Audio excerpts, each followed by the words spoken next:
Hello, my name's Gary Smart. I'm the co-writer of the book, The Complete History of Return of the Living Dead, as well as the documentary, More Brains, A Return to the Living Dead, and more recently, the new book, 245 Trioxin, The Story of Return of the Living Dead, and that's with Christian Sellers.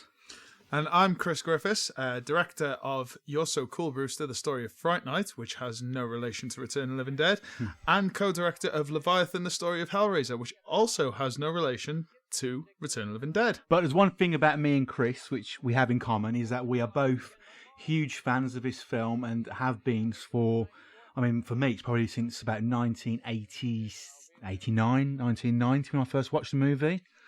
Same for me. I mean, I pretty much, I remember seeing it for the first time on VHS. I must have been no more than about 8-9 years old. And that was on a UK VHS double bill with the Tom Savini remake of Night of the Living Dead. Now, you're probably already thinking that these guys are talking about themselves whilst the film is actually playing, and you're obviously watching a commentary and listening to us, or vice versa, watching a film and listening to the commentary.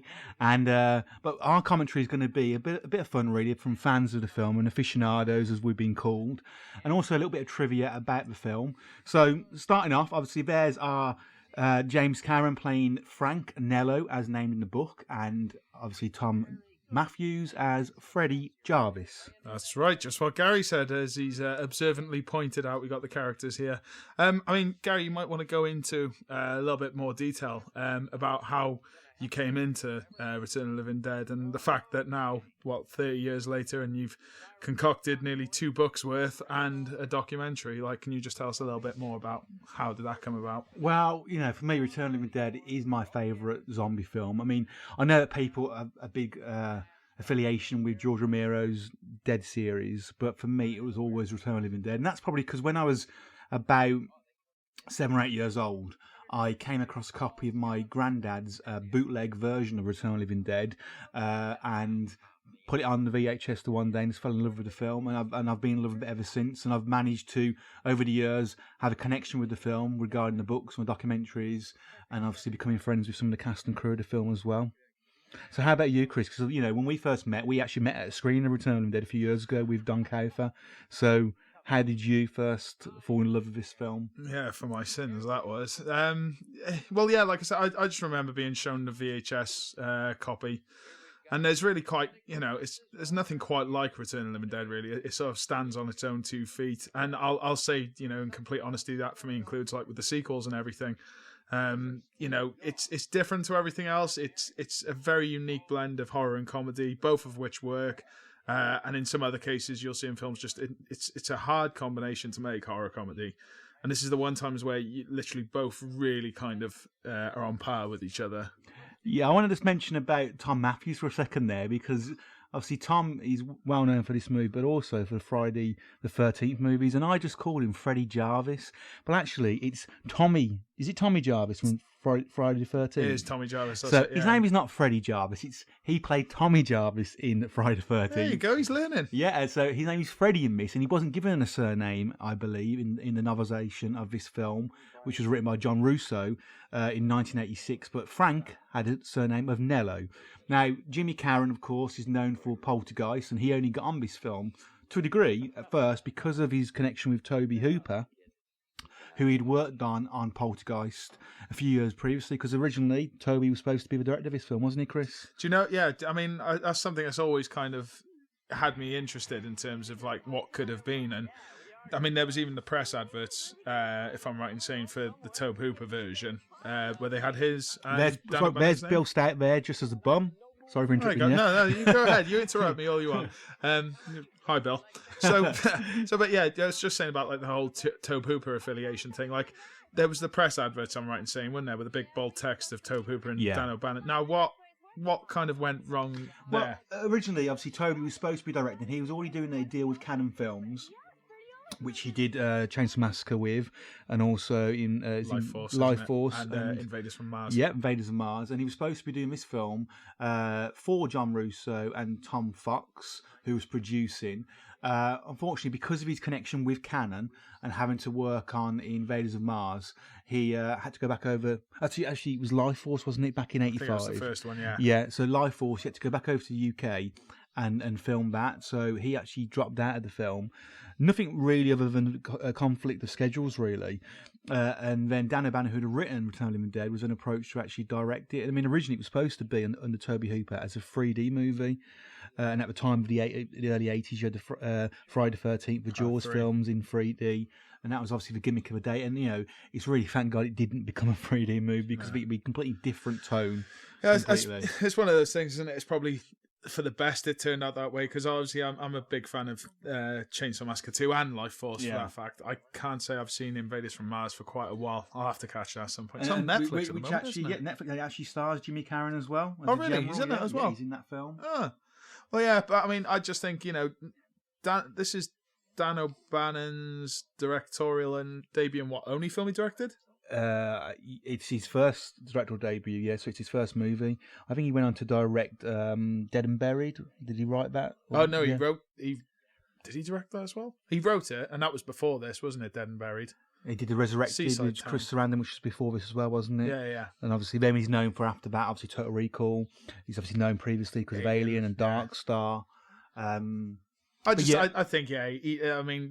tonally, I think a lot of credit has to go for this whole film. It's all Dan O'Bannon, the script and the direction as well. Even this scene now where we're talking about the Night of the Living Dead and how that kind of interweaves into this film. Kind of breaking fourth wall to a certain degree, aren't they? Like it's the first sort of self-aware... Oh, is this self-aware zombie film, would you call it? I think so, yeah. I mean, a lot of films don't use the Z word. I mean, the Romero films don't use the Z word at all. No. This is a film which did get some issues before the film was actually made because of legalities with George Romero's Dead series. Obviously, the history of John Russo leaving... George Romero's camp and going off to making his own films, and obviously using the Living Dead title as opposed to the Dead title. So to actually mention it, I think it's quite a nice little touch. It's typical Dan O'Bannon, really. It's that kind of nice little touch in there, which is it's not making fun of Romero's films. Actually, I think it's like a homage to Romero's films. Actually, absolutely, yeah. And I love this sequence. I mean, he absolutely steals this scene, and every scene he's in as well. James Carran, I think. I think the funny thing is about Jimmy Carran is that most of the cast and crew, whilst filming Return of the Living Dead, some of them were concerned. I know Brian Peck in particular was concerned about his overacting and the hamminess of Jimmy Carran, and he was thinking, what kind of film it's going to be. But actually, Jimmy knew exactly what the film was going to be, and the way he acts, and and the comedy he puts into it. It's subtle, then it's over the top, but actually it works perfect. Yeah. It also works perfect, the character of Frankie. He's a bit of a sarky git, isn't he, really, Frank? Yeah. He's trying to show off a little bit now, and we see him with the tanks, and he's showing off with this new recruit. And that's ultimately his biggest downfall as well. Evidently see in a couple seconds' time. And I know this number on the front of the tank, back in the 80s, people were phoning that number, and it went to a hotline number, if I recall. And I think there's rumours and urban legends that you rang that number, and it was a link to... porno sites, and it was a link to actually a promotion for the film. I think particularly on part 2, I think they did do a link to that number with promotion of the film. But what's a porn? I mean, that's no.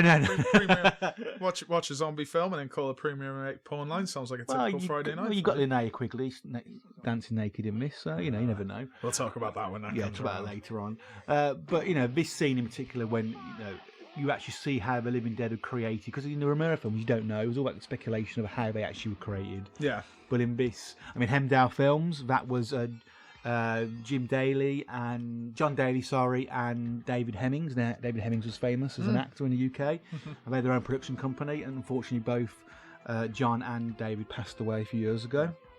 Return of the Dead titles were designed by William Stout himself. Oh, really? Yeah. And this scene here was created by Larry Odeon, who was a special effects guy. He's worked in a few films, worked on Fright Night 2, actually. But I think just that, it's the start of the film and the music kicks in, and it's straight away you get the vibe of what this film's going to be, linking straight to Night of the Living Dead and George Romero, and then it just goes off its own tangent then. And I think that's really what this film represents. It's something fun, interesting, something different as well. You can definitely tell how this commentary is going to go, because you've just fed me about 5 or 6 different facts in about the space of 2 seconds. Right? I just remember watching it on VHS and had a good time. Yeah, really. there's common knowledge about this film, and then there's obviously the stuff you're going to enlighten us. And maybe really I should be ashamed of myself for not having read that copy you gave me of your book. Yeah, it probably would have been a good idea. But probably actually, might have been a good idea as preparation for this, but at least you get all the glory. But you can always, I mean, you've been involved in the new book yourself, obviously editing it with very myself true. and Christian Yes. as part of Dead Man's production. So, you know, you. Oh, I edited it. Oh, Yeah. Sorry. I apologise in advance for the quality of the writing. So, you know, this is our first zombie which is coming to life, which is a yellow cadaver, who later becomes the beheaded, decapitated yellow cadaver. Simpson. Like Very Simpson's yellow, isn't character, Yellow. I mean, there are some funny stories about this, about how that was created with Bill Munns. The shoulders, the head, and there's pictures online, obviously pictures in the book as well, about what it was going to look like. Now, Bill Munns, you know, we'll come to him later on. He was the original special effects guy, and he got some stick a little bit for this film. But actually, some of the effects he created, which was the Tarman, based on William Stout's designs, you know, that still stands up today. Oh, it is. It's and to be honest, to me, completely trumps, because he's back in the second one, isn't he, Tarman? Tarman, new design, obviously by Kenny Myers. Yeah, I mean, you can't beat the original one. And I think, I mean, was it the same actor? Alan Troutman played Tarman in number 1 and 2. And 2, yeah. Tarman's there's a version of Tarman in part 3. Which is a kind of a completely redesign. I mean, he reappears. Is that in the laboratory? No. Yeah, it is. Yes, that's it. The first one was on it. We see, and then he reappears in number 4 and 5. Then I think it is. We won't talk about 4 and 5. Never seen, and I don't think I'd go out of my way to see. And you've got here Jonathan Terry and Kathleen Cordell. She's a British actress. Oh, yeah, British. Yeah, and she, unfortunately, when we did the book, she had passed away a few years previously. Yeah. I mean, she was actually, I'd say, quite old when she made this film as Colonel Glover's wife. But I think Colonel Glover again is so deadpan. Yeah, I was just about to say, like, what a stark contrast you've got of like these scenes against like the grungy Eastern. Hit me to the geography now. Is this Eastern? This is Eastern, and they're in Western time. Yeah, they're in Louisville, Kentucky.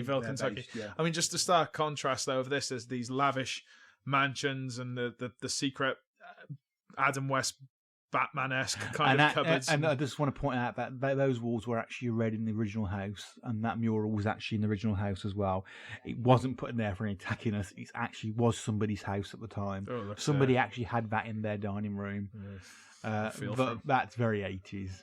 Yeah. But I love this scene as well. You know, it's just that deadpan kind of attitude. Boring. Well, this is me boring. Obviously. No, not you boring. No, I'm saying that's what he says, isn't he? I know we're watching this on the low volume, but she's like, oh, you know, how was work? I was going to give up. Boring. I must admit, no, it kind of, it was double meaning to but that you know, but this is all expanded in the book, which was released by John Russo, the novelization of the film. It really goes into the history of what's going on with regards to the army, and the Russians were involved, about the missing Easter eggs, and that was the thing kind of in the 80s at this point, where you had like the threat of nuclear terror and all that. With obviously that's what that George Romero touched upon, wasn't it? Yeah, the magazine there, Weird Trips, is actually a cover designed by Willem Stout himself. And obviously you've got there Brian Peck McGowan as Jr., Joel Shepherds, John Philpin, Linnea Quigley, of course, the screen queen of the 80s, Beverly Randolph, and obviously Mark Venturini, who unfortunately passed away as well. Not too long after. No, not too long. I think early 2000s, possibly, or mid 1990s. I'm not too sure. But he passed away of leukemia. And he obviously was famous for Friday the 13th as well. Well, there's quite a lot of Friday the 13th alumni in this. Well, Miguel Nunez Jr. is in part 5 as well, where he's singing on the shitter to his girlfriend, which, you know, I don't really do that too often. I speak to my girlfriend when I'm on the crapper, but I don't really sing to her.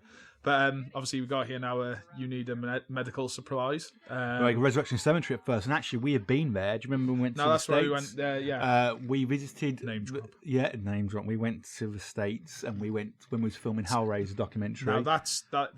The You Need has now turned into like some. It's an arty kind of It's kind of a loft apartment. Yeah, but with like extensions on it as well, isn't it? Yeah, I think if I remember. Well, that wall is obviously a fake wall, which is Resurrection Cemetery gates. I'd hate to think there's actually a cemetery called Resurrection Cemetery. There might be. It might be. You never know. We'll have to Google that. It's probably one in the UK somewhere called that.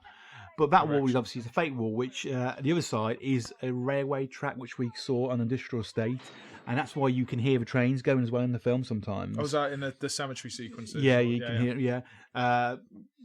But it's just again that ingenious of Dan. Just find a location with you need It's- a medical, and then stick a cemetery right next Well, to that's, it. yeah, and I mean, it's this kind of gothic look to the film as well. I mean, that's what's great about this film. There's just so many.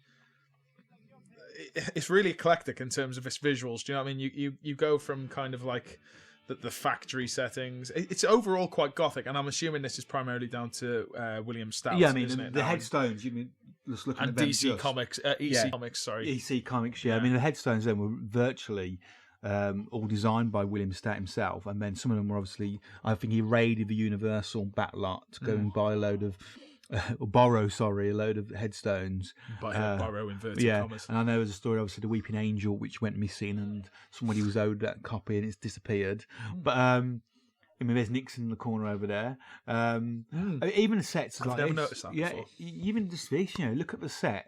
And just how dirty and grimy it looks, and that's just It's a character into itself. Everything's a character to itself. The trucks and cans themselves, the warehouse, the cemetery.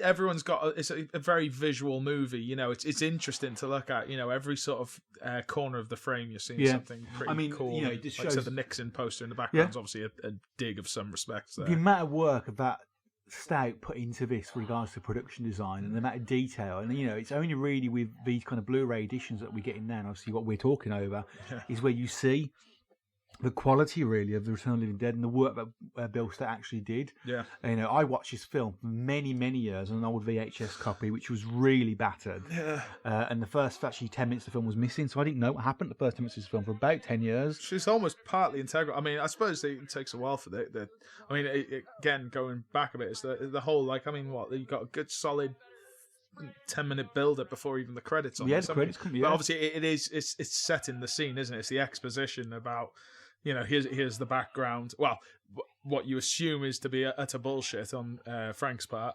And it's actually true, yeah. And it ends up ultimately being true. But I mean, these two just work again. These two as a comedy duo. I mean, I know that they're both still very close friends to this day, but they work so well together.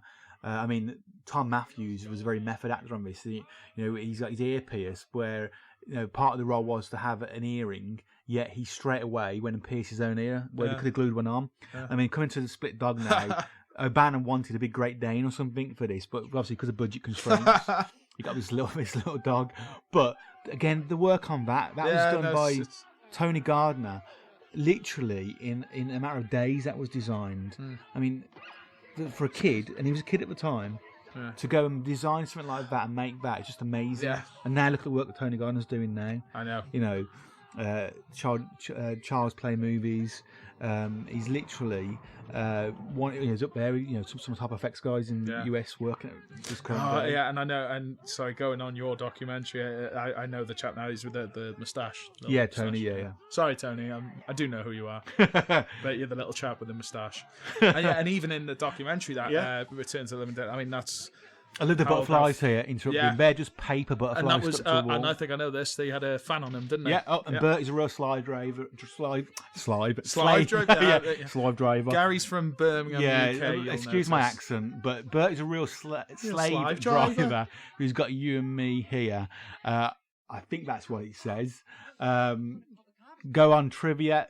Freeze frame now, or in a second. Now, freeze frame. So have a look what that actually says. Again, it's just one of those real sort of things in the film, which for years and years. Well, I think only my eyes testing or my speech testing, particularly. But that subtleness in there. Which, it is, yeah. I mean, again, it's attention to detail. It's making everything within the frame interesting, basically. Yeah. Almost trying to say that O'Bannon's Kubrick now, but.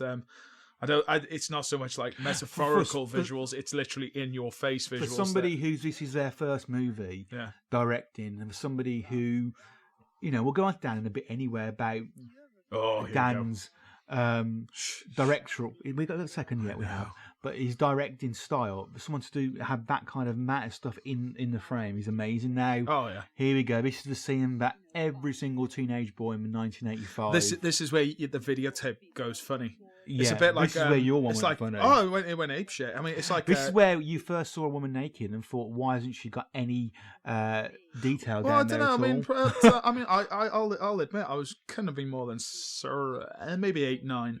I suppose up to that point, the only thing I'd seen in the way of female genitalia would have been on a Barbie doll.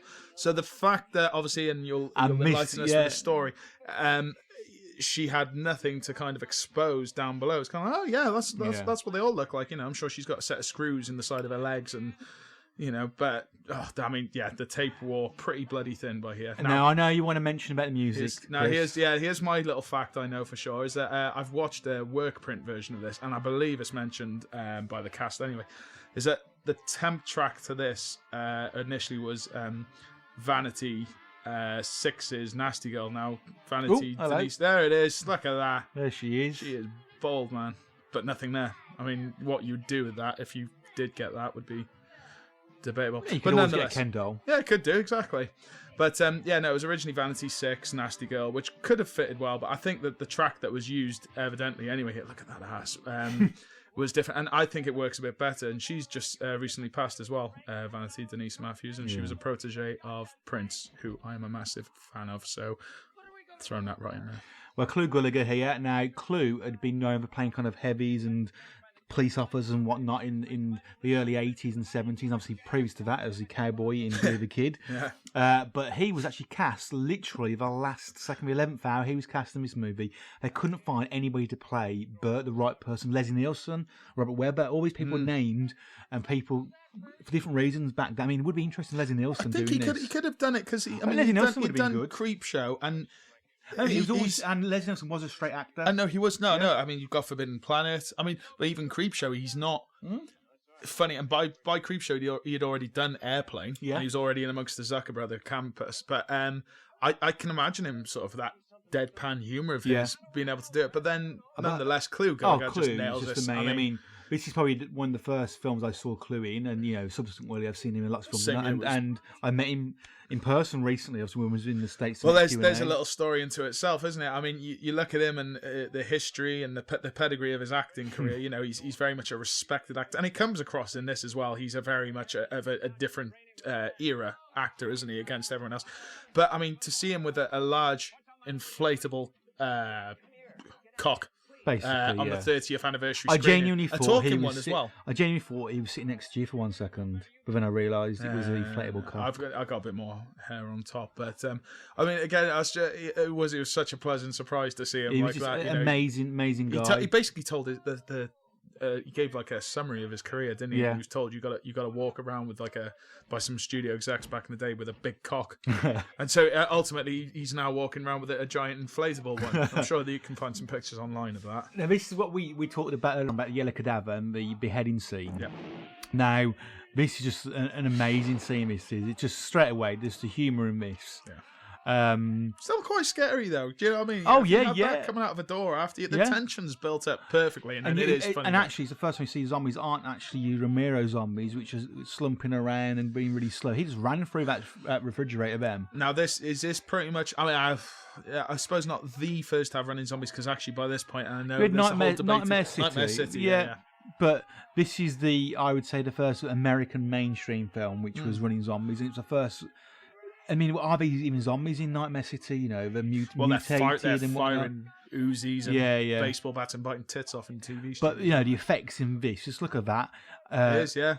And then even the decapitation scene as well. You've got to give credit where it's due to Kenny Myers. Sound as well. I think that even the sound of chords going. Yeah, but Jimmy Caron's and screaming and panicking. Look at that. But this scene now when he gets up, if you buy the book or try and find the picture of what the Yellow Cadaver could have looked like, it's a little bit different. And actually, in a second, you'll see if you Blu-ray copy, you freeze frame it. I'll tell you when. Oh, a little bit there. I can. Yeah. You can just see about the rubber stretch. It looks like a giant condom. It looks like. There he is. Yeah. So you've got him there. You can see there the original. Oh dear. Bill Munn's effect, which basically was building somebody's shoulders up, whereas the other one is a puppet. Yeah, I mean, you can't knock someone for trying. I mean, you no, want because to be different. It's not supposed to be seen on the screen. It's supposed to be so fast. He's tried to sort of like go with there's the obvious, which is what it evidently was and does work, which is the puppeteering. But yeah. I can appreciate someone sort of going like, do you know what? We'll actually have a person running around, and obviously you're not legally allowed to cut an actor's head off or stunt a person's head off. So I can kind of see where the intention was with that, and just unfortunately, I mean, even just in that minor second shot, you could kind of see that very wrinkly skin. Yeah, So it's. But this is the scene where we find out, or just after this, that's bit where we find out where Night of the Dead actually lied. Destroying the brain doesn't work. So this is when, as a viewer, you're going, "What the hell? What's going to happen? Why aren't they dying?" And then we are introduced in a minute to my personal favourite character, but also, the final solution, based on the character he's playing as well, with ex-Nazi of Ernie, which is again, we'll talk about him when he comes on. Yeah. But that's any second now, isn't it? I think they go back to the graveyard after this. But this is just what do we do with his thing? It's not a Romero zombie. No, but I mean, it kind of shows you from the off. This is one zombie we're dealing with here at this point, and how hard it is. I mean, obviously, it evidently shows in a minute. Like you try everything. So that's what I mean. That the threat of the zombies in this, funny or not, it just sort of shows how intense it is. I mean, it is like this film. You look at other zombie films up to that point. People seem to inadvertently put themselves in situations where they get mauled by a horde of them. Exactly, you look at it and you think, personally, I've always I said, could probably dodge that. Whereas with this one, you're pretty much screwed when you encounter I've always them. said, zombie apocalypse, don't give me an abandoned zombie. Give us a Romero zombie. Oh, walk past it. Not cream abandoned. pie of the faces, and I mean cream, literally. Yeah, cream pie. Yeah, I hope so. Don't give me that. I mean, again, Mark Venturini, what a fabulous actor. He's real life supposed to be a big nothing puppy. like this at all. Nothing like this. And you see some of the photographs of him just having a laugh on set. He had to have his hair shaved, and he had to have that done like that. But such a nice guy, and he's remembered for this film. Good looking chap as well. Yeah, and it's just a shame that he wasn't around when the film started getting big. No, I know. I think you might be right. I think it might have been about 95, 94 that he died. Yeah. Maybe to which point? I mean, I suppose it's all down to fan conventions and whatnot. And when they start coming out, what you've got here is incredibly loyal ensemble of cast who sort of all. I mean, they were all majority of them all, which the 30th anniversary. Excuse me, I'll say it again. The 30th anniversary screening we were at. Here we go. Here he is. This is Ernie, played by Don Cave. Again, a role which was not really the sort of role that Don was playing at the time. He was playing in films like 10. Scarface, 10. Yeah. Scarface? No, he was Scarface in the film Foul Play, sorry. Oh, Foul Play, yeah. As a role. Yeah. Against those thugs and heavies and, But and that he's that very New York kind of...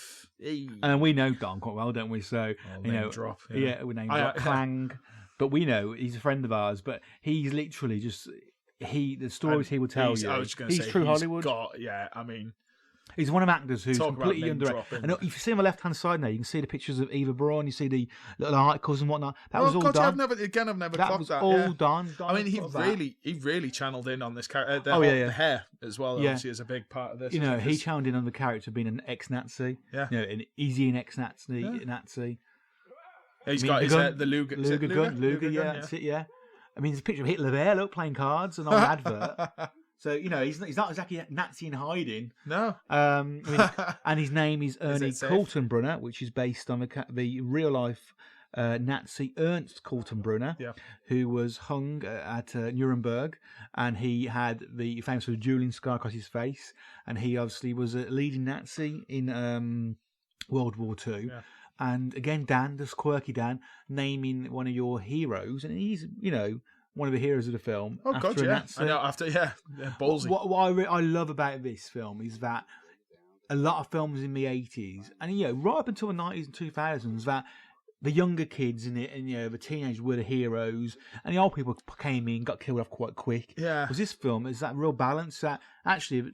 The old people know what the hell's going on, or try to establish what's going on. Maybe become kind of. I think it's like kind of they use like rationale, don't they? Yeah, yeah. But they're not killed. They're not killed off. No, You know, they're literally. actually, that's a good point. No, Yeah, they're not killed apart off. from obviously poor old Jimmy Cameron, Well, who yeah, has but- an awesome exit. I must admit, a but very yeah, dignified yeah, exit. But they. But they- apart from that, they're the ones who essentially Yeah. lead the troop. I mean, that sequence that'll come up later on where Spider gets bitch slapped by yeah, Ernie, yeah. you know, and he's like, handle your shit. Sort Yeah, of yeah. thing. It does show, and I mean, again, I think it's the charm of this film, and you're right. I can't say it's something you saw all too often at this point. You know, I mean, bear in mind now, put into context when this film came out. I mean, you had what Friday the 13th franchise was well underway. It was probably Yeah, starting Nightmare on to Elm its Street was decline. started. Nightmare on year Elm Street before. was, about going. So he's very much in the mix of all the sort of typical teen slashers, and parents as well, including Clue, were kind of sidelined. If they weren't killed off, they were very much like just. I mean, Clue's character in Nightmare on Elm Street 2 So, is yeah. He's just the dad who tells him off. You know, we'll Yeah. throw him in a couple of scenes. Whereas to actually integrate him into this, and I mean, I'm assuming that again, that's got to be just Dan. You know, It is Dan, yeah. Dan's I mean- not a very sort of teen person, is No. he? Do you know what I mean? He seems. I mean, very Dan much- wanted to play Jimmy Cameron's character. Oh, Frank. really? Yeah, originally he wanted to play it, but he couldn't do the directing as well as the Writing and- writing as well as starring. I love this Rabbit Weasels. Yeah, that's I what mean- I got on my sign poster. from Yeah, the I mean event. Don does do that now. Every time you meet him, he'll do Rabbit Weasels on his, And he'll always pull that face as well. yeah, and in he's the photos. pointing. I just love it. Rabid Weasels. You have that vision straight away in your head. And actually, inside there are the old mechanical toy monkeys we used to get with the Oh, the clapping ones, I know yeah, the ones, yeah. and with the symbols. symbols, Symbols, symbols yeah. removed. And actually, that's all they are. Again, it's good. Simple things. Simple. Yeah. But you know, this is when Ernie tries to be rational and take him out and shoot him before taking him to the pound. But just brilliant. I think just Yes, yeah, he's the very. conversation here, the writing, and you know, Dan actually had the cast rehearse for 2 weeks before the film. Yeah, So this and is it shows, all yeah. rehearsed like a stage play. Everyone bounces off They each do, other nicely. and you notice there's no literally gaps between people talking it's- like me and you are now. Yeah.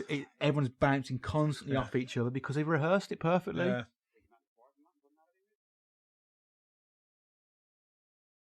Bit by bit, very methodical in his thinking, isn't he?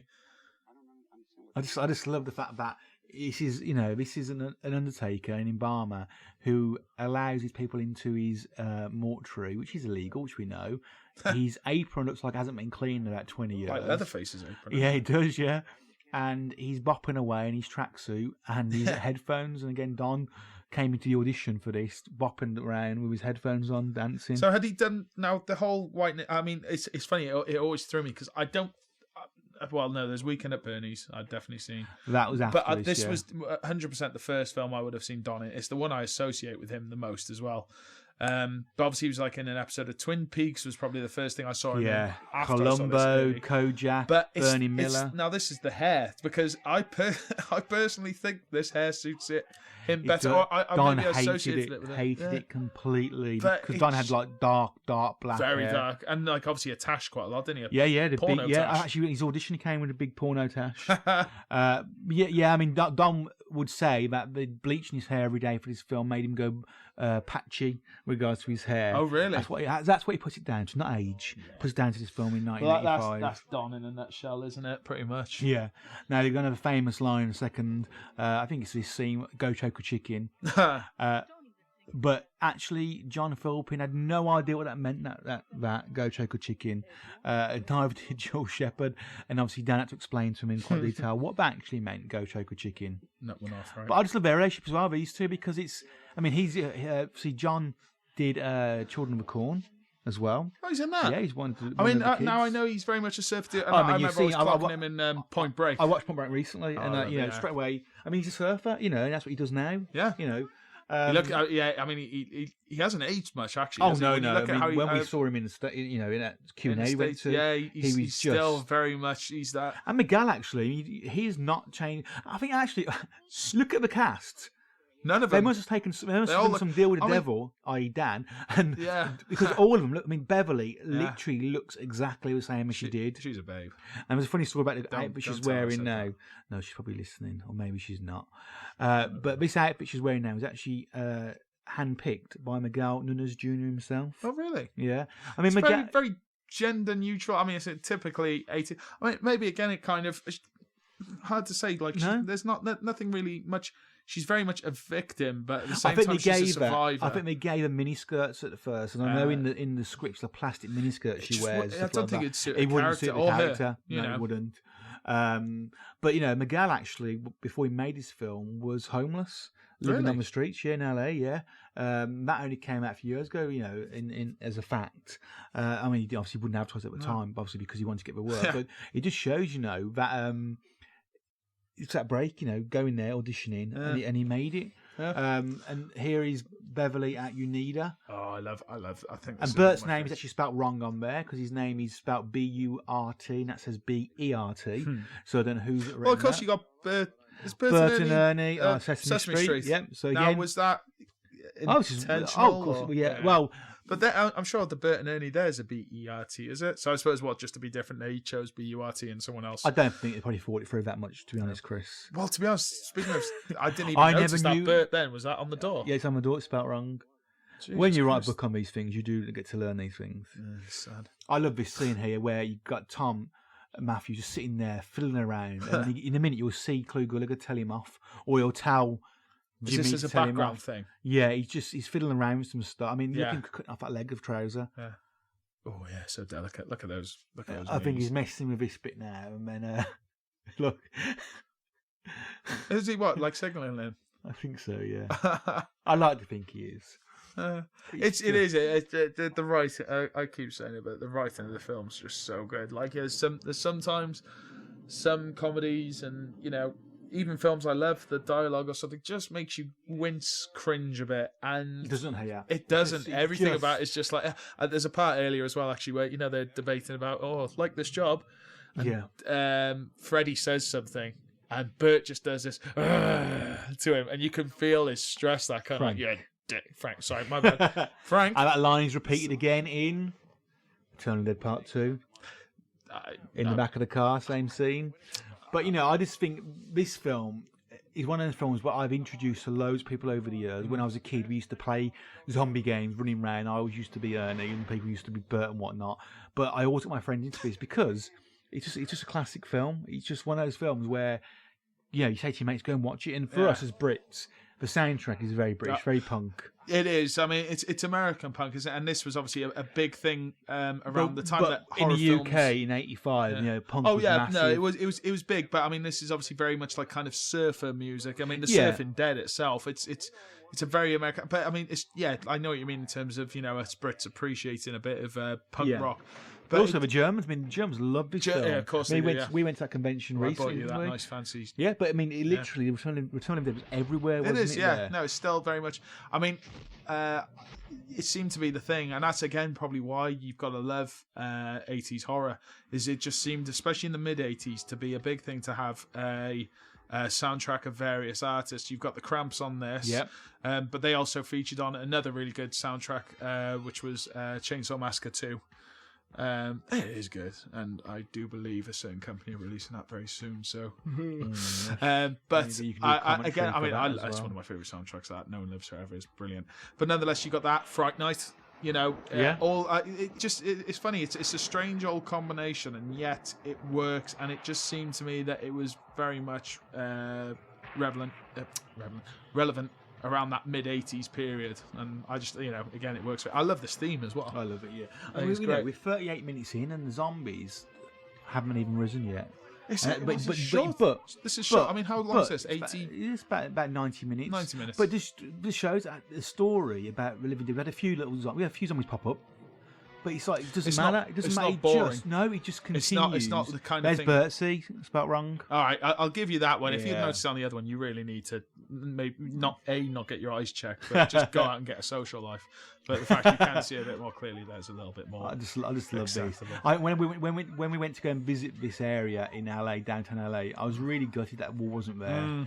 I mean, I know it sounds daft, but you can see it's the road. You can see exactly where Yeah, it's yeah. located Yeah. compared to UNIDA. But you can imagine. I mean, we went down that part of LA, and it wasn't. I mean, it's industrial estate. We were warned off it a little bit, weren't we? Because it is downtown LA. It's yeah. And I- as being Brits as we are, we didn't want to go down there of at course, night. of course, you may take my But, wallet. Imagine it in '85, filming down at night. Yeah, you encounter a troupe like this. And this film has a couple of connections with the Brits. It's got Graham Henderson, who is the producer, who's a Brit, who worked on Superman. Big burly fella. Yeah. He's the one that I know the effects guy was quite intimidated by, wasn't he? Tony They were all Garland, quite intimidated by him. And he's got that thing, and he's wow, Brit. yeah. It's okay, we're also British, so we're not judging you. And then also, you got Hemming and Daly, who are Brit producers. So I like. I mean, for me, now, it is that connection with David Hemmings now and the company now. I mean, what kind of association? What kind of association would have he had with this, or is it just literally like, well, right, Hemdale David, did, your company's doing this? Hemdale did Terminator as well. They did, didn't they? They did Terminator before. But I mean, Stanley Stokes, who was the cast director, worked on that as well. Yeah. I mean, well, stark contrast. You think of David Hemmings and Blow Up, and I imagine as most production companies, once it was in Tom Fox's hands, who was a banker from Chicago, Tom Fox, who decided to get into films. Now this was his first go at it. His first film, he kind of really relished in it. I mean, there's that behind the scenes footage where he's like looking into the camera, isn't he? A bit like, how does this work? But he went, on to do number 2, number 3, number 4, and number 5. 4 and 5 as well. He was involved in 4 and 5. Now, that weirdly enough, going on that 4 and 5 thing again earlier with the facts, that I remember originally that was going to be Tobe Hooper, wasn't it? Originally, yes. It was written by William Butler. And it was supposed to be from Chainsaw Massacre, and Friday the 13th, and Leatherface, which is Chainsaw Massacre. Of course, he's been killed by all of them. Hang on, is he in? I'm guessing the Freddy's Nightmares. He's been killed by all of them. I know he said that in one of the documentaries. Anyway, we're not talking about number 4 never 5. mind. Yeah, but anyway, he's been killed by a lot of people. Yeah, but a great guy, and he obviously wrote number 4 and 5, wanting to be very much in vein with this. Yeah, but Grave to the Grave and stuff like that. I mean, I've never seen him, but the title alone suggests that. I mean, I'm not hard on them too much, because I think anything that keeps the franchise alive and keeps the story going, I quite like. I've never noticed Ernie's apron there before. That's really sad of me to notice that. No. Please enlighten us. No, just noticed it was sitting there. You have to take it off. Oh. But I feel much better for knowing that now, and I'm sure those listening to this commentary, if they're still listening to it, feel the same. Well, if I was Ernie, I would have kept it on for the whole time. Yeah. But anyway, Ernie's still running around with his gun. I can't speak high enough of his cast that these, 1985, I keep saying, going back to that, it's 31 years ago now. I know. And these guys are all still around and kicking. They all still look exactly the same. And just to discredit myself a little bit more, I was actually not even born by this point. In fact, I was only born when the second one came out in '88. Fact of the day there. Not a folks. good year if you were born. No. But this film does not look 31 years old. No, it's a bit like anything 80s. They are very much products of their time, but some films just don't seem to hold it together as much as they once did, and this film does. I mean, the effects you really can't knock, and the storytelling thing of it, I know a lot of people, sadly enough, who kind of like, I won't watch anything pre-2000. I know a lot of people who haven't watched this film, they're big zombie fans, and haven't watched it because I think it's got that, the front cover's got the punk zombies on the front. A lot of people are very devoted to the Romero films. I mean, that probably is a main... But it's a different film completely. I love the Romero films. I'll keep on saying it. I love those films. I think they're great. Absolutely. I mean, Day of the Dead came out the same year as this. Well, it was that, and Reanimator, which seemed to be... This was a very strong year for zombie films. Now... Correct me if I'm wrong. I know Day of the Dead was the lowest. Correct me if I'm wrong. That is actually Brian Peck there, who plays Scuzz. Now, Brian Peck plays pretty much everyone, everywhere, in every entry. Brian plays a lot of zombies in number 2. Yeah. A few zombies, including the famous Michael Jackson zombie. He's back in number 3. Scientist. Ballistics technician, yeah. And he's back in... He's not in number 4 and 5. Oh, isn't he? No, so he's in 1, 2 and 3. The only person being 3. But he was playing that zombie as well. He did the narration for the documentary, didn't he? He's very dedicated. And why didn't the skeletons come back to life? Why didn't those skeletons come back to life then? There's no brain. You destroy a brain in Return of the Living Dead, and it doesn't affect the zombies. Yeah, but I mean, see, now you're just nitpicking. There's no meat. You're thinking now. I am. If anybody's out there knows the answer, please email us You can find us on Facebook. We won't give the details out. Let us know. Gary's why that home would telephone happen. number is But this is obviously going to be the introduction of a most certain... one of the most famous zombies ever, which is the Tarman, which is amazing. The special effects on him are just excellent. I mean, that was designed by William Stout and manufactured by Bill Munns. And I said, Bill Munns, as many people will know who know the history of Return of the Living Dead, was dismissed from the production because of issues with the makeup, and Dan O'Bannon thought process didn't match his thought process at all.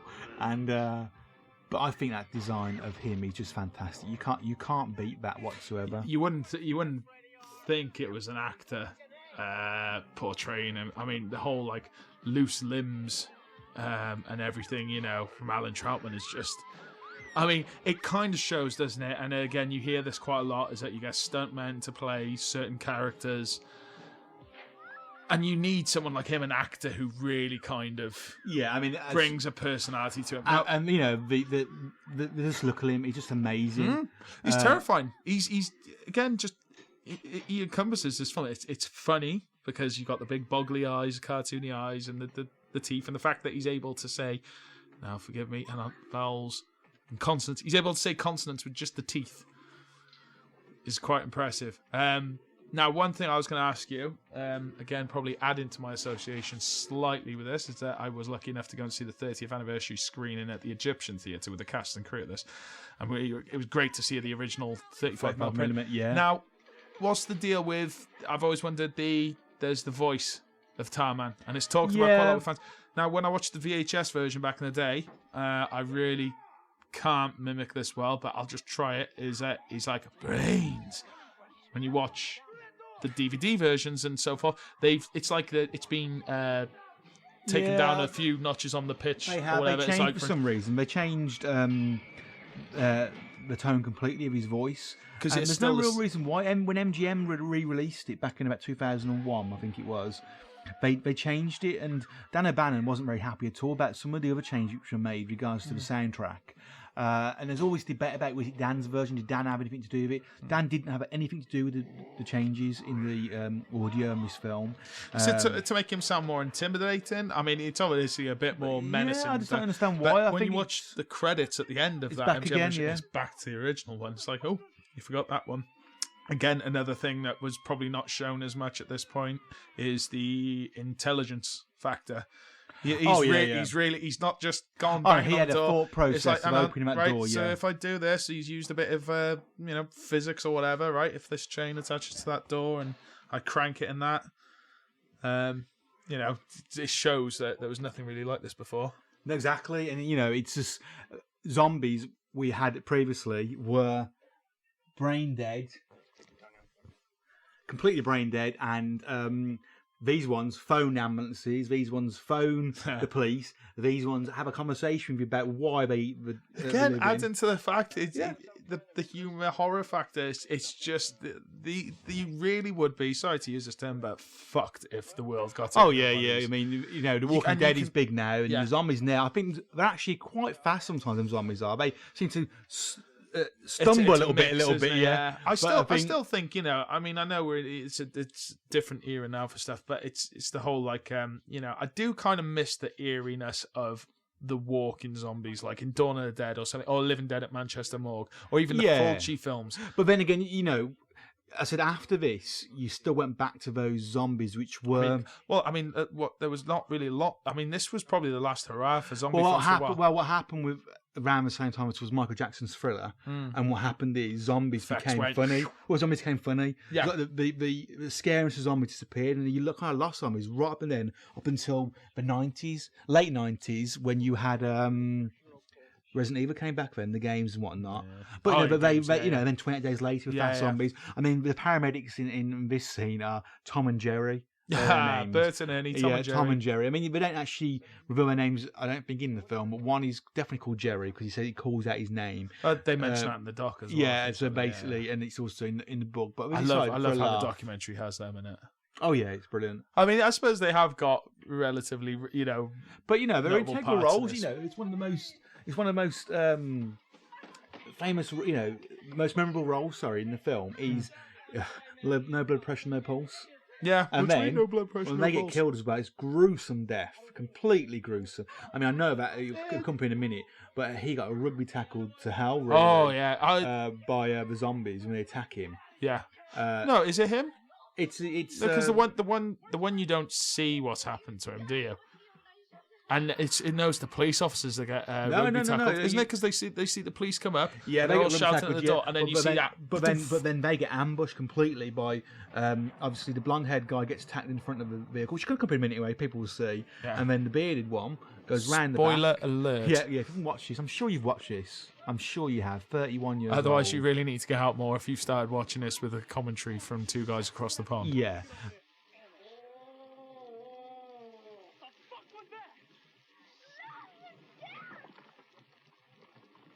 The party time zombie, which triggers off the music. This one. The skeleton comes out of the ground. That has got so much criticism over the years. It's unbelievable. It really has been Now, is battered. it William Stout himself is not the No, hugest of William fans Stout's of not it? happy with it because you look at the conceptual designs, it's completely different to that. I mean, again, I think it adds to the charm. You can see the wires in his neck when he opens Yeah. his mouth. The fact he's got these perfect eyeballs in a skull, I love it. I think that it adds to it. I know that the William cover of the Stout- vinyl as well. It is wasn't cover of vinyl, It yeah. is a cover of And vinyl, cover yeah. of some of the VHS as well. I think it was in the 80s. There was a few VHS in the UK. It's the same company that released that double video of Night of the Living Dead, and this had Yeah. the original poster on the Yes, double, it but did, yeah. the individual tape. I always remember going, "Oh, that's kind of cool." It's Yeah. skeleton that comes out. Of But the... again, I think it's iconic. I know William Stout, as that's his business. He is a designer. He's a conceptual artist. I love it. I think it makes it. It looks really good.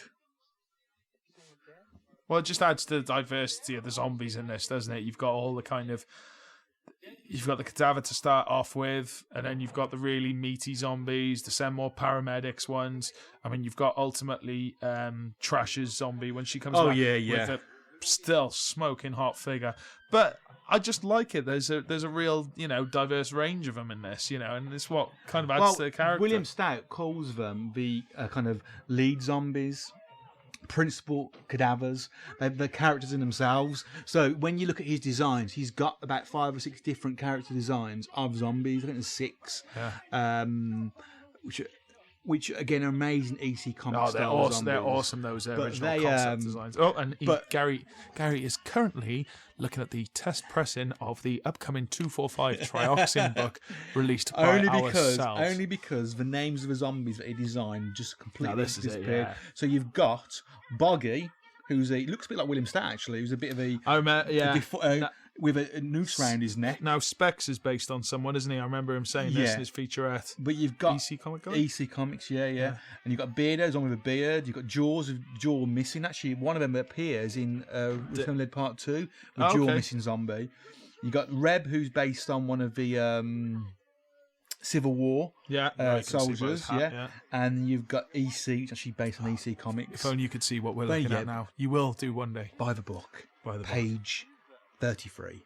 But I'm saying, that he put so much effort into the designs of those characters. Yeah, no. There's a I lot think, of- some of I them come suppose out- that's why he might have been a little bit miffed with how the one that came out Yeah. of the ground, because it's very basic. But then it's going to be in a way, isn't it? It's a very clean looking skeleton Yeah, with it eyeballs is.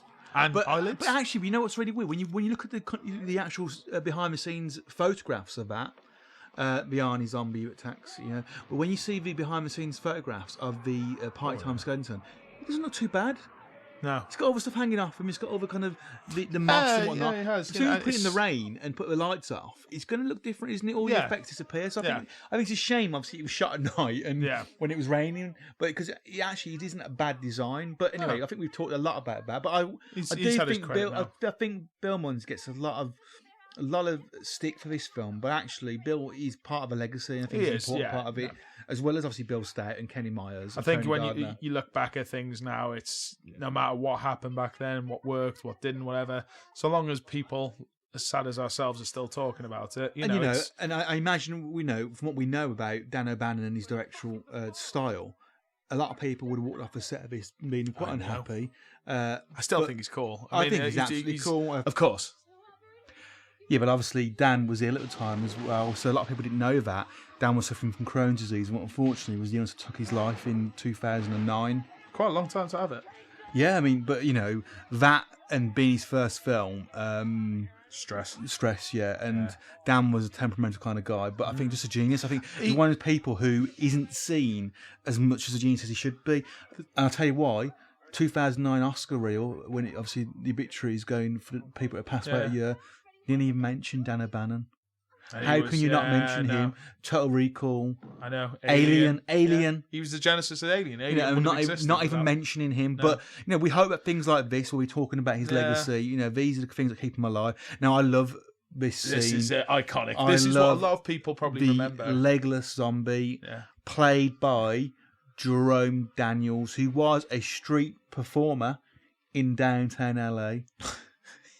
Absolutely amazing. I mean, he's so cute. Just watching him wobble around, brilliant. I think that would probably be, at least when I first saw it, I would have gone and told friends and horrified parents at 8 years old, 9 years old, wherever I was, like, there's this really funny bit, and he shoots the zombie, it's got no legs, and it starts chasing him. I used to call him the midget zombie for years, not realising he's actually legless. Actually got stumps. Yeah, not to laugh at Jerome. I hope he's still around. But yeah, Jerome Daniels, the midget zombie. Saying about Dan O'Bannon, it's almost a bit of a tragedy, isn't it? His life. I mean, there's a really good book I think called Shock Value I had for Christmas one year, and it kind of details the rise of the cult beloved 80s and 70s and 80s directors like John Carpenter, Tobe Hooper, and Dan O'Bannon's in amongst that. And he just seemed to always kind of.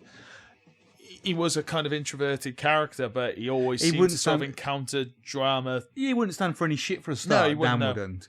I mean, but then again, you think about all the issues on the set, all the issues regards to the making of this, and look what's happened. Look what's the result.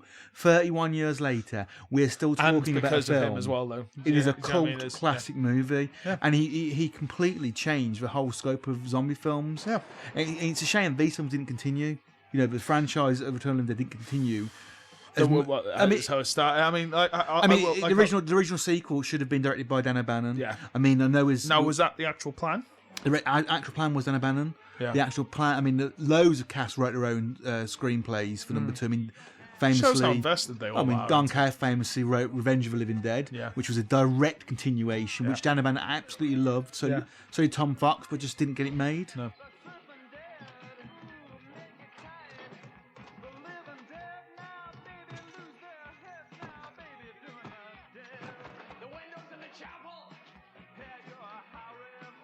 We got the soundtrack kicking in again now with Surfing Dead. Yeah.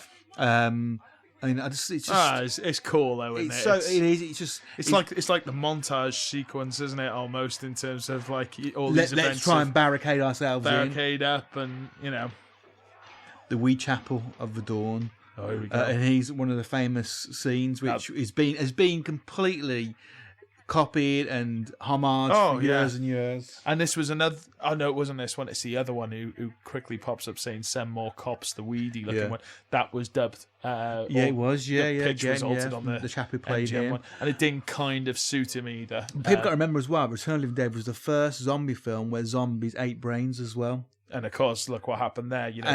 I watched Pride and Prejudice with Zombies the other night, and guess what? They're brain-eating zombies. Simpsons always refer to brain-eating zombies. I mean, there's loads. I saw something today. It's been political on Facebook, and it was a cartoon of a zombie passing a guy, and he was going brains. Saw the guy was wearing a Donald Trump for president T-shirt, and then walked right past him. I mean, I know that cartoon's been used. Political. Sorry. Yeah. I know that's been used a number of times. That cartoon, but it just shows brains, zombies, Return of the Living Dead. It's funny, isn't it? You kind of just. But the scene, of these two now, Frank and Freddie, changing. It is really kind of heartbreaking. Really, these two characters. It is. Their own stupidity as well. It is. Yeah. I mean, I think it's We have never shown- seen a it's shown zombie. It's shown in two different ways as well, though. Is what I like. I like it. You've got Freddy's demise, which is obviously kind of that menacing thing. I mean, at this point, it's kind of sad, but it's obviously menacing when he finally turns. Yeah. But I mean, when you've got Frank's one, it's just. I mean, again, it's poignant, but it's kind of hilarious as well. But also, what other zombie films? Possibly like Dawn of the Dead. We saw the character change. Peter, yeah. Is it Pete? No, Peter's Ken Foray. Yeah. So we saw him change. Roger change. But not a lot. We saw him get ill and that whatnot, and he's going around the supermarket and in the mall. But this is where we actually that slow. You see, this is the moment change of someone dying. You see the slow change, but then you see you see that. I mean, again, it's brilliantly performed by Tom Matthews. Is where you kind of see him. The expression in his face just instantly changed from dying to undead. And this is where that little bit at the beginning where Don told us about rigor mortis setting in, how it works. Yeah. It helps the story now because now we see it for ourselves. Exactly. A bit of early exposition. Yes, and it's happening now to poor old Freddy. I just think it must be horror. I mean, these are two characters. He's got his girlfriend there, his friends around him, and he knows he's dying. It is. It's horrible. I mean, Ernie says rigor mortis is setting in. Yeah. And obviously then Scuzz goes loopy. But and this is what I was talking about earlier, where Spider. Is this part now? No, it's not. It's Spider's later on. With the half corpse, which we can talk about that slap when she's it's an awesome bitch slap though. It is. It's just and then you've got more paramedics turning up. Yeah. Is this it? Yeah. Now this is the one I was on about a minute ago, where they're all watching, and the one just gets spear tackled. Oh to the floor. I mean, this looks like it must. And have they're screaming now tell them to warn them, and literally bang, they're gone. Oh, you just got wham bam, thank you, ma'am. Like no, and pow! Look at that. I mean, that's. You can get away with that anymore, could you? This is a stuntman doing it. Yeah. I just think this whole last section of the film, the third act, is so fast. It is, yeah. And before she appears, we'll talk about the Half Corpse. And the Half Corpse was created by Tony Gardner, and she was created again, literally weeks. It was his way of proving himself to Graham Henderson, the producer. And we've had a little bit of story before about you've got to prove yourself to me, or you'll never work in this town again. He's not Mason Verger. He could be James Mason. Cockney, James Mason. No, James Mason. James Mason. No. Anyway, but she's just again. This film has 3 or 4 really iconic zombies, which have become characters. Everybody knows the Half Corpse, and again a bit of exposition on her part as she will. She'll explain exactly the pain of being dead, and even have you ever heard it before? No, never before. And even Don Ernie's response of like, "Hurts to be dead." Yeah. But it's like, do you feel something for the zombies? Then do you feel sorry for them? That these are people being resurrected, they've got the personality, and it's that fine line, isn't they're it? in agony, they're in pain. Yeah. They need the brains. That's all it is. Yeah. Can you control them? And later on in the other films, they try and control them, don't they? Number 3. I just think she's amazing. And Blue Eyes, and how did that affect? What's worse though is that she's obviously got that long, what I was assuming, blonde hair, and you just sort of think like, really puts why though? No, but like. She might have been hot, and now look at her. Yeah, why did Scuzz not return as a zombie? Bitten on the head? And wait. No, I'm saying it's a... Did someone... No, it's not. No, but no one... I mean, they're not outside, they're not affected. But then again, the only people... Actually, no, that's... Later films people get bitten. The only person... Oh, we found an inconsistency in the film. But she's outside. She's outside. She's outside, and obviously she's riding the tracks in rain, so that's exactly what it must be. So it's unlike the other films where it's a bite that causes you to... Well, I've never really thought about that, The Half Corpse here was obviously puppeteered by William Stout, and also the original audio and voice for her was done by Brian Peck on set, and he was replaced by Cherry Davis, who's a voiceover actress, who we spoke to, a really, really nice lady, who didn't actually realise how the impact this film had had over the last 30 years. She came in, did a job, her voice is great, a little tinge in her accent as well. The pain of being dead. Go Like, she's- away, the pain, go Feel away. myself rotting. But she is just, I mean, that. I mean, look at the That's spine. the spine I And love. I know that Dan O'Bannon ran over with a little syringe and he was Is that supposed to be like spinal fluid? it's supposed Yeah, to I be. mean, I always did think that. And again, just a lovely But little watch little Ernie's detail. reaction as well when his claws come near him. It's just, you know, It to just have a goes on this- zombie scene where he's just lying there talking to you, Yeah. and that effect. I Well, mean, bear in mind what he's That would be- actually that- dealing with as an actor is Yeah. he's dealing with a essentially yeah. a glorified prop. that would be now a CGI. Oh, absolutely. And why? Because that is perfect, absolutely perfect Yeah, for what I it is. It's a puppet, latex, and a bit of animatronic, and it's beautiful, and it really is, and it's worked so well after all these years. But no, but this is where the shit is really hitting the fan now on Return of the Living Dead, where those zombies are out there. We know how hard it is to kill them. We know the fact that we've just had to burn one to kill one, Yeah. and a few. I know, yeah, exactly. Now you're now up against we've a got couple hundred. hundreds, I mean, yeah. that's what's quite nice as well. I always like in zombie films is where you can see everything kicking off. Oh, here she is. Oh, I still would. In a zombie. Let's face it. I mean, they haven't really demolished her corpse much, her body much. Sorry, should I say? And look with her face covered. Put a bag over her head. Yeah, no, I think I seriously would. And this bum now, Far who, worse escapades the in bum the who past for gets me. killed now, often Is is weird. No, it's not. Often mistaken for William Stout, not William Stout. Oh. William Stout plays the wine at the beginning of the film, which So I he's pointed out. oh, He does not play this character. Even people have it even doesn't said, even really look like no, him. To be but fair, I think I've because always, people have always sure- people saw it said bum on the credits. yeah. They assumed it was this bum. It's not a wino. William Stout played the original wino. The wino started at the start of the film. Yeah, because that doesn't. Yeah, Yeah. you can clearly tell it's not him. It's but not I've- him, It's but always it's- been but one of then those things again- I've tried to sort of match it up. Like, oh, maybe he could have looked like that. So, But it's you know, a bush. it is a bit of. It is- Oh no, it's not. It's a bit of No. latex. Oh. I'll pretend it's. But you know, we talked about briefly on about that modesty pouch that she's got, which was designed as a Barbie doll. 'Cause they were not allowed to show. They're not allowed to show Bang. it. Yeah, they're not allowed. But you know what?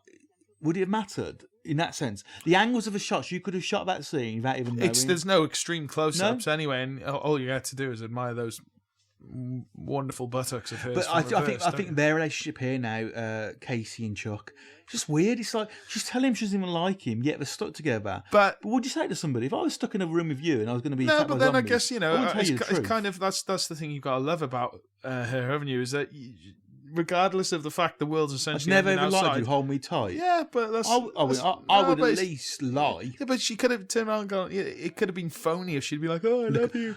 The fact that she's kind of still holding on to, yeah, you're a dick. Now, one bit of trivia as well, or something people have already been asking about Return of the Living Dead is, when was the corpse that Ernie was working on moved? Don't think it really matters, but I've been asked that question numerous times by fans of the book of asking me, when was it moved? Where did it go? Now, I assume it was a freezer somewhere, Yeah, maybe to the right of that set. Yeah. But we don't have to see it moving out. do I mean, we? I personally, I wouldn't. And you got Freddy's jacket there. We haven't mentioned yet. The back of it says "fuck you" No way. on the back of his jacket, and actually was another Love baseball version, jackets. another version of it made for, and it's a TV version on the back of it. And it was cut into the film. No way. Yeah, so for the TV version. No yeah, way. we know obviously in America the Heavy F on. word isn't. We don't mind it over in this country. We're quite weird. I don't know, We're a reserved country, back- yet we back- say it quite a lot. Back in the day, I mean, I was saying about how when I first saw RoboCop on TV, every single swear word you Yeah, said, but now- it just seemed to have come to a point where, like, TV censors have eased up, because at the end of the day, it's not that. Personally, part of I our don't think language I mean, here we go. Perfect example in terms of this film as well. Is that when I first saw it on VHS, and right up until about even its first DVD release here in the early 2000s, it was rated 18, and now it's films In the UK, Terminator, it's a 15, yeah. It's gone down. 15. So essentially gone from, for you Americans, an R to a PG-13. Yeah, that's probably a 15. Although I suppose ours uses 15 over there. Anyway, Anyway, but I don't know. I mean, I can't quite think if No, but that's a bad or good thing that it's gone down to a 15, if it works in his favour. I mean, at the end of the day, a certificate's a certificate. It's not going to change the film, but it just makes me begs the question, like, was it that bad to have been 18, or are they just being too easy that's a 15? It's I think there's a lot of films. We fact worked it's a really comedy, you closely on should probably these kind take of it with a films. pinch of salt anyway. But shouldn't even like Fright Night now, for I mean, going that's off a still an tangent, 18. that's an 18. But that is now seen as a family kind of horror film. Well, I mean, you got that. What yeah. you've got in here, you've got the effects. You know, the If I had effects to, are if I had gory to put here. one or the other, Fright Night or Return of the Dead as a 15, I would choose Fright Night Easily Fright Night. 12, I'd choose Fright Night. There's not a lot of gory scenes. I suppose. But Yeah. coming back to this, I think there are certain scenes which are gory, but actually we see worse on The Walking There's Dead. nothing vicious though. There's some more cops. There you go. We see more worse on The Walking Dead now. But Oh, anyway, you know, this is again a film of its time. Yeah. And this would have been seen back in '85 as a kind of trashy kind of film, really. You know, Paul Salmon, Yeah. who we've spoken to, who was an executive at Orion Films, Yeah. he said when they first started talking about this film to the executives, it was seen as kind of literally classed as porno. That's in the sense of how Yeah. it was categorised. I know. Yeah, it was yeah. Not trashy. literally porn, yeah. No, but that's how they put it in the same kind of box as that. And you know, now you wouldn't. Now Horror Cell. I mean, Horror Cell then, but Orion didn't want to touch us at first. No. Well, Orion at this point as well. I mean, obviously they ultimately did or had done Terminator by this point, Yes. and they'd gone on to do, of course, I'll say again, RoboCop. But in fairness, it was only upon watching something the other day I realised they did actually produce Amadeus. Platoon, kind of Yeah. all around that same period. So they're an interesting company in terms of what they were doing. They were dealing with like these big Oscar-winning films, and yet at the same time, hats off to them. They produced some of the most beloved cult 80s flicks there ever was. And now here's that part we were talking about where you see Freddy. The transformation of Freddy from and it's scary. live to dead. It's kind of there's a bit of an But it element just- of but you- domestic yeah, abuse about it. yeah. You know that when he's taunting her and the through slow door. motion effects in this scene as well. bit like drop frames, Yeah. isn't it? But what makes me laugh is in Return of the Dead Part 3, the reason why Julie doesn't attack her boyfriend is because Trevor, I think her boyfriend is. No, that's the actor's name, isn't it? I think. Well, the reason why she doesn't attack him, Trevor Edmund. The reason she doesn't attack him is because she loves him, and that love is still there. Yeah. Obviously, he doesn't think much of no, I know, Tina. yeah. I love it when literally Frank sneaks out. Is he dead yet, Frank? Is he still alive? Is he transforming? Oh, what? He's bugging off Yeah, in the he background. sneaks out, he isn't basically runs Again, off. Say fuck why- you on the why- shirt, on the yeah. jumper. Why you absolutely love Frank, though, isn't it? It's a bit like, oh, it's going tits up, and he's just got that dignity to go, Yeah. like, do you know what, I'm screwed, and off But he's obviously on his way to the... Yeah, but is he a zombie at this stage, or is he just about to transform? Does he know? Is he conscious of the fact about what he's going to become? Well, He's quite. right up until the very last minute, though, everything he does is consciously, Yeah. though, isn't it? Do you know, Whereas the kissing Freddy of the now is ring, absolutely and nuts. he's just completely gone. Oh, here we go. Slap time. Oh, no. It's, Now, there you go. Ready. this slap, Nice little 1-2. This is real, isn't it? it's real, Bam, and he was boom. told to do it, and he actually really slapped Yeah. Miguel Nunes Jr. And he went absolutely mental. Miguel did, but he was told to do it. Yeah. Don was told, give him a good slap. Yeah. I just love it. Again, She's still going, isn't the she? pace of this now, literally, it just goes up and Mm. up and up and up. And this is where the film really starts. The last 20 minutes now. It's all one. Yeah. I remember them Couple nails, paintings. I'm sure they'll. Oh God, I know. Again, You have them in attention your to nan's detail. house when you were a kid. Yeah. I'm sure I just saw that over your mum's house. But sorry, don't. Sorry. Oh, yeah, there's Don with his broken foot. I just think this is just, as I said, it's just. I keep saying it over and over again. I'm repeating myself, but I have such an affiliation with this movie, and a love for this movie, and that I can watch this 100 It's times. yeah. It It's. just I mean, that's. It doesn't ever bore me at all. No. And there's things you see all the time new in it. There's think- always things that you can see. Yeah. There's so much crowd in that frame, as you said, Yeah. that you can just see little things here and there which are added. And the Blu-ray, like we're watching now, is just perfect for that. And again, yeah, I suppose that's the testament to the film. Is that some films you go to watch from some films are better suited with the gritty, grainy VHS quality we originally saw them in because it actually highlights the tubes. But And, when we watched it recently in the Egyptian Theatre for the reunion, we watched it in that 35mm print. And I thought that was brilliant. I love the fact that it was grainy and cut up. But yeah, I mean, there's certain films. Watching it in this Blu-ray now is brilliant. I mean, the detail is absolutely amazing. But yeah, I mean, in terms of like adding another dimension to it, I mean, the one film I'd kill to go and get an old school VHS of is something like the original Chainsaw Massacre. That, bear in mind, that's been upgraded to like 4K now and this and that. I think that's a film, and that's a film which is different to this. I think it needs to be. It needs to be kind of seen through that shit. But whereas with this really snuff movie, isn't it? It looks nice though, and it still. I love that these zombies. Some of them have been buried in some like jeans and like t-shirts and whatnot. Some of them got nice suits on, but there's a mixture of Kenny Myers effects there, and a mixture of William Munns. Really? When William Munns is a full latex mask. Yeah. Whereas because there's those ones you get the pictures of, isn't it? There's because there's I think it's on the reverse of the MGM DVD. There's a couple of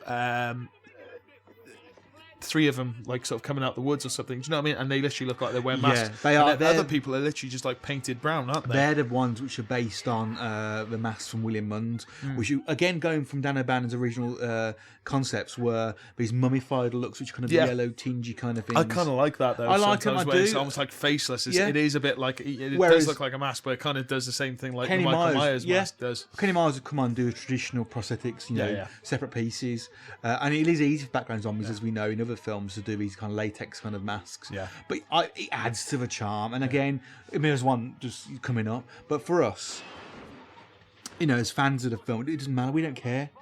I mean, the production crew would care because obviously the detail they put in and the effort. But for us, it just it's adds how to you it. use them as well. Yeah, it's at the end of the day, you're not going to go and apply really sort of intricate makeup effects to someone who might have just been in that shot there. And especially back in '85, you wouldn't have done it, or '84 when this was actually made. No, not at all. You wouldn't do it because you couldn't afford to do it. And just, is it really going to pay off by having someone intricately done distance? No, you do it for the key zombies. And again, that's what they've got. Key zombies, which are all done in different ways. Which is principal cadavers. Which you've got your yellow cadaver, you've got your half corpse, you've got your tarman. Yep. They're your principals. They're your main ones. They're the ones what are going to be on your posters. Yeah. Obviously, then you got poor old Freddy. Fuck you. Oh no! No, it is still there. Still fuck you. I thought I could see what looked like a little flap where you could cover it or something like that. Yeah, no. It's just what state his clothes are in. I'm surprised no one's been made one of them. I'm sure it's probably out there on the internet. A fuck you, baseball jacket. I love baseball jackets. I don't think it suit you as much as it did. They don't. I mean, I've tried it. It's even like up in this attic scene now, there's elements of like gold teeth in jars, which are meant to be like from victims of the Holocaust. You can't even see them, but they actually were made and put on the set. No way. And you can't see them. There's that much detail, and I know that Don Careful freaked out how dusty and scary it was up there, thinking it was real dust and real cobwebs. It was all fake. Now, obviously, this is what we've talked about a few times now. See, he's got to be. I mean, at the end of the day, if the trioxin kind of takes effect, at the same time, those guys both ingested it at exact same time. So surely he at this point now. This is what 5-10 minutes after Freddy's first turn. Yeah, that he must be. There's just that sweet dignity. I know he's as well. Just a middle-aged old. Yeah, and he's a good married man, and he wants to obviously died with dignity. He knows he's messed up, but the scream that was that was in a 2001 edition DVD that was removed or really all quietened down. It was. It was too horrific. I know in the original version of the film, when the first in the work print, it's really, really powerful. That scream. There you go. Again, the intelligence. I used to have a sports teacher who looked like him. Cops have got the cops. Just again the threat of these buggers. And the helicopter sergeant is voiced by John Carpenter, because he always plays the pilot. No. Dan O'Bannon. Oh, there himself. We go. I mean, there's loads of bits of trivia for this film. I said we could talk all day about trivia in this, but you know what? Should we start talking now? We can talk about trivia now. We could, but you've got the featurettes which would be accompanying this DVD, a Blu-ray. DVD, is it? Blu-ray. It's Blu-ray. It's a new There's been technology. Blu-ray before. When was that come out? DVDs or What, Blu-rays? Blu-rays? Yeah. been around for 5 years, Really? 6 years. Okay. Yeah, it's a Wow. new. But you're going to have your features on this, talking about other trivia. So, Yeah. our job is to literally sit in a room with you now and sharing a drink and talking about this movie. Which is actually tea. We did initially. Yeah, we wanna go were for going to beers have. to be quirky. Yeah, Chris said, we forgot. Yeah, Chris said, let's have a drink whilst watching So it. I So had he a- put a kettle on and he made me a almond coffee and himself And I had a green tea. It's green tea with So a we are splash of lime. very, It's good for your very digestion. hip. We are. We're very literally- British. We're literally British. British. We haven't We had are British. scones, Tea. though, have we? We got cake later on. Oh, I like cake. We know. But going back again to the film, Yeah. I just think the scene in the attic with Oh, Ernie, it's his voice. He's I mean, he knows I- what's coming. when he we- knows when what's we coming. went, She's lying there Yeah. thinking, "Oh, we're going to be okay." But this is the kind of domestic abuse angle. And it also links to the stagecoach scene with David Carradine, which Donnie's actually mimicking now. Yeah. Where the Indians are attacking the stagecoach, Yeah. and there's a mercy kill for the young girl, Yeah. and he's doing exactly the same like now. almost last bullet almost. Yeah, Thing, put her out of misery. Good on him. But we don't see it. It's all there. But Yeah. We don't see it. No. But But it is. It's kind of horrific. Watching her sort of. She's terrified, and yet and he's taunting and I her. know that Beverly will probably say in some of the featurettes and whatnot that she couldn't cry. She had no more tears left in her. But I know the answer to this Yeah. one. Go on. I'll go on. Go on, you can do it. I know. Dong brought in. He had a tape player where he often listened to the likes of sort of John Lennon. Yeah. Imagine. Yeah. And it kind of helped. It was a bit of motivation to kind of get the emotional Yeah. waterworks going, and that's what he did for her. And Yeah, and she's Yeah. still to this day will talk about how how generous and gracious an actor. Yeah. for him to do that for yeah, her. yeah, it was. And them two, we've been out with them two for meals and whatnot, and they are literally like Ernie and Tina still. They're so close. Yeah, yeah. I mean, they're often lovely. Don's pulled a gun out on her head, hasn't he? When we've been sitting there. Oh, I know. Yeah. And When, I was wondering why one of his trouser legs were up. At that when restaurant the as bill well. comes, the gun comes out. Yeah, And good on him. I think the satire now of The army. of the army and yeah. the police, what really comes across in the script is that the army fucked up in the first place. Why all this happened? Yeah. Then Jimmy Carron's Frank fucks up, and then yet again the army's got a solution. What would the army do? Yeah, We'll see in a minute. yeah. But it's just typical army. And Satirical. Yeah. A lot of people think this cop here is Dan O'Bannon as well. Oh, I And it's know. I know. not. That's not. He looks Not he O'Bannon. looks a bit like someone. I can't think who. It's just I think that's a typical LA No, cop he kind of. or no, Louisville, reminds- Kentucky cop. a little bit It's- reminds me of the chap from There's a scene here Michael Rappaport. where the zombies attack the police, and one of the zombies has his head pulled off by a cop, which you'll see. Just such. Yeah, no, I know it's that little. Yeah, it's just. There It's you just. go, and kind of puts him in a. Yeah. There you go. Whoop. Yeah. And it's quick- that little, but it's that little cut that's brilliant as well. Yeah. Whoa, and how she pops up as well. Kind of nice and. Cops have got the cops.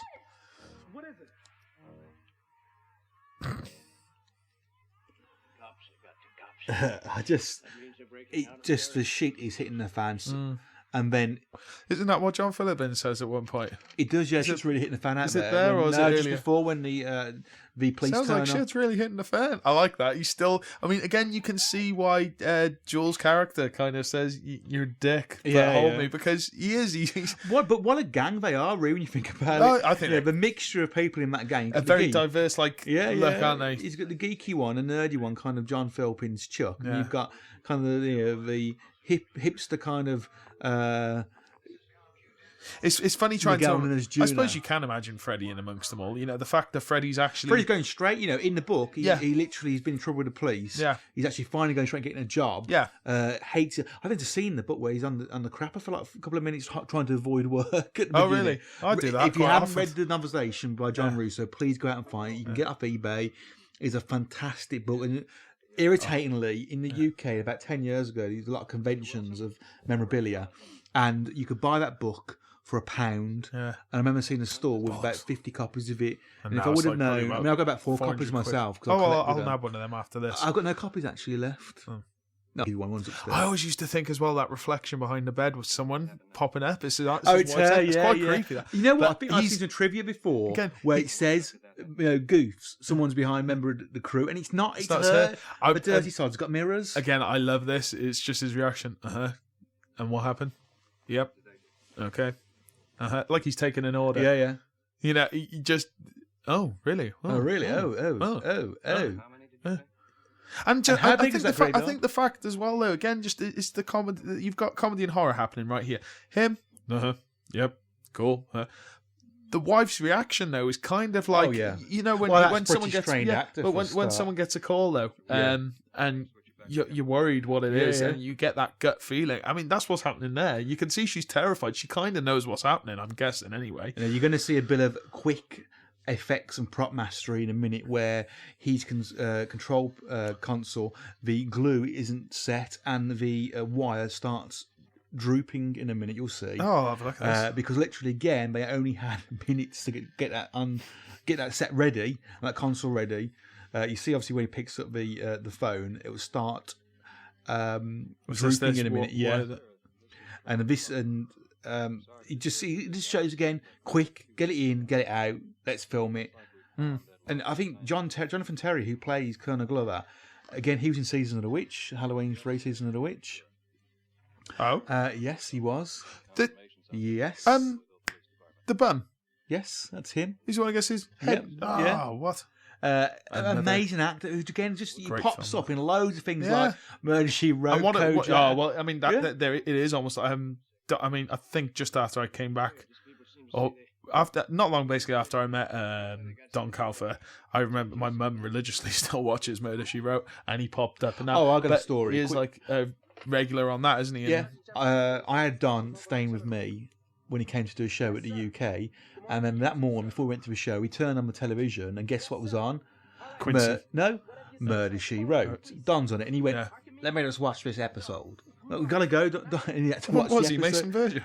You keep on saying that. It's James Mason. All these now are optical effects by Gene Warren Jr., who worked on Fright Night Part 2, and he was in charge of Fantasy 2 effects. Yeah. Very strange. stop motion on this. You see the scene with the missile getting into. It's just brilliant. Did he do that, or was it the optical? No, it's this stop motion here. He did the whole all scene. This stuff. Oh, I love this. His team did the whole scene. Yeah. The miniatures. I love stop motion effects. You really can't beat it. Oh, here we go. That's it, you know. And Army Solution is a final solution. Now, here's a little fact. Yeah, I remember when we went out for a name drop again. We went out for a meal with some of the cast and crew of Return Living Dead, and Tom Matthews was at the other end of the table, and I hadn't said hello to him yet, and I was really like a fanboy, like, ooh.